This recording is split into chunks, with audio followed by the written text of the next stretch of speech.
Learn English part 51-56.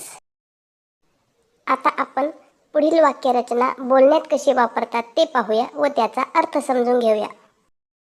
I can मला येतं. I want मला हवंय. आय लाईक मला आवडतं. आय कॅन प्ले क्रिकेट मी क्रिकेट खेळू शकतो.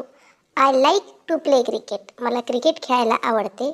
I want to play cricket मला क्रिकेट खेळायचे आहे. शी कॅन रीड तिला वाचता येते. शी लाईक्स टू रीड तिला वाचायला आवडते. शी वॉन्ट्स टू रीड तिला वाचायचे आहे. ही कॅन ड्रॉ तो चित्र काढू शकतो.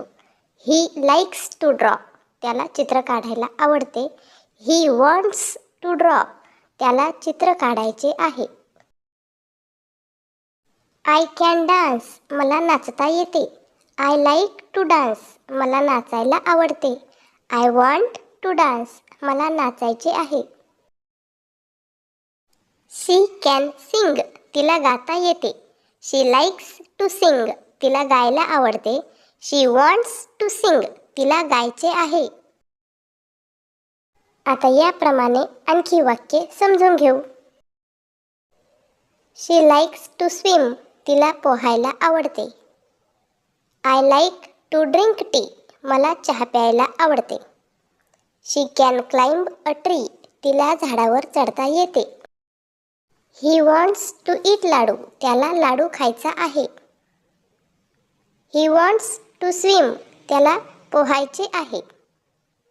शी कॅन स्पीक गुजराती तिला गुजराती बोलता येते. ही कॅन कुक त्याला स्वयंपाक करता येतो. आय लाईक टू ईट मला जेवण करायला आवडते. आय वॉन्ट टू स्लीप मला झोपायचे आहे. I love